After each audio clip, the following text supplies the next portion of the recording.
The snowball fights we used to have. At the first snowflake, we'd be outside with our mittens on, ready to scoop up whatever snow landed on the ground.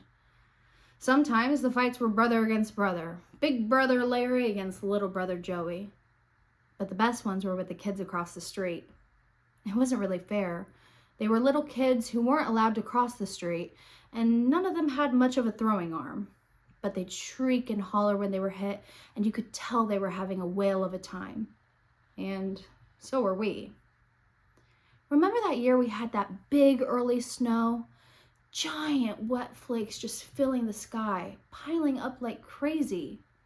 The perfect consistency, but not icy, crunchy. You know how snow gives a crunch when you squeeze it between your hands? Makes for the perfect snowball. Holds together in flight and then bursts into a million bits when it lands. Like a powder puff of snow leaving a broad, round ring where it hit. We built up our fort quickly. Just a wall facing the street, really. And we started stockpiling snowballs. But the snow was coming down so fast it covered the pile completely. You reach down for a snowball and just get a handful of powder. So I ran to the garage and got out the picnic cooler. We started filling it with snowballs, closing the cover each time until we tossed in a new one. That way we'd be fully prepared when the snow let up a little and the kids across the street were let out to play. Just as we filled it to the brim, out the kids came, hooping and hollering, and then when they saw us peeking out over our snow fort wall, yelling, "You can't hit me," we let out a barrage of snowballs. They didn't have a fort yet, but they picked up the snow, balled it, and tossed it in our direction. Without much effect. They mostly splattered in the middle of the street. This went on for a while until we only had a few snowballs left in the cooler. And then along comes this car.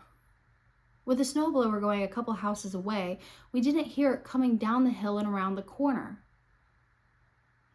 Just as both of us on our side of the street and all of them on their side of the street let loose with snowballs, there it was between us.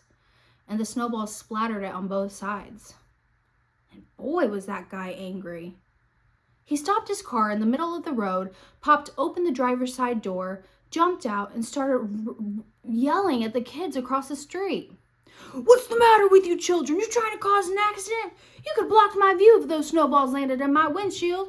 You could have broken my windows. I bet you little hooligans put rocks in the middle of those snowballs. There's probably dents all over my car. I'm going to sue your parents. You go warn them, you little devils. Monsters like you should be thrown in juvenile detention before you end up as robbers or murderers or worse." The kids across the street squeakily shouted and pointed at us, saying, "It was them." Then they herded themselves back inside, the littlest of them crying at being yelled at.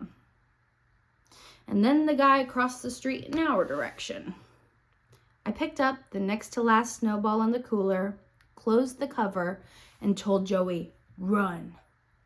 And the guy comes swaggering over as Joey backs up to the side door. "You're old enough to know better, you little brats. I'd have smashed your faces in the snow, teach you a lesson, you delinquents, you." And I let that snowball fly, hitting him smack in the face as I ran with Joey to our side door. And the guy was sputtering and lumbering toward us, his face getting redder and redder, when along comes another car, skidding on the snow, smashing right into the back of his. Joey and I scurried inside as the guy started ranting and railing against the poor woman driving that second car, until eventually they exchanged information and drove on their ways. That was the end of our snowball fight that day.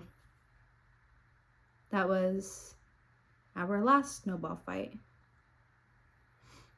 The weather warmed up quickly overnight, and the snow was melting away by morning. I guess my dad must have picked up the picnic cooler and stowed it back in the garage with the last snowball still inside. In any case, it wasn't in the yard when things melted away. There were puddles everywhere. And then, a cold snap. Frigid air pumping in from Canada. The puddles started freezing right away. They developed skins of ice just enough to support the weight of the littlest kid trying to slide across them. The bigger kids, like me, of course, would stomp on them with our galoshes, sending up geysers of ice-cold water from underneath as we smashed the thin layer of ice. I had outgrown my ice skates from the previous year. Mom said I had to give them to Joey. So I did. And he was over the moon happy, putting on extra bulky socks and puddling the wool at his toes so he could get the snuggest fit as he could as he laced them up tightly. It is practice, he said, for going skating on the pond out back. But that would have to wait until the cold snap continued and the ice got thicker. It didn't snow again for a long time. Freezing temperatures, yes, but no more snow until January. And by then, the new neighbors had moved in cat a corner across the street, with kids closer to the ages of the kids directly across the street. So they carried on their own snowball fights. And that one snowball of ours stayed parked in the picnic cooler in the garage. I checked one day in February. It was still there, like brand new. Of course, spring came eventually, and then summer. And what summer? Picnic weather. So one day in June, Mom and Dad said we'd have a picnic out at the old fairgrounds. Not far from here, actually. And I should get the picnic cooler out of the garage and clean it up. So I went to the garage, picked it up, and swung open the lid. No snowball there now. Just a tiny puddle. I tipped it over on the asphalt and watched the steam rise as that puddle evaporated. I like to think those molecules of H2O rose into the atmosphere and joined a cloud that started circling the earth. Maybe they became part of a squall at sea, or were taken in by a tree in the forest, or were swallowed by a child looking upward as a drought-breaking rain began. And then in the cycle of nature, those molecules would be released again to rise into the sky and continue their trip around the world. It's starting to snow again. And I like to think that that snowflake there, drifting downward, is made up of molecules of water that has passed through our lives. The spray from the sprinkler that we'd run through in summer. The ice cube and the Kool-Aid that we spilled on the ground. The snowball that melted in the cooler. And the ice that shattered as you fell through and drowned. Happy birthday, Joey.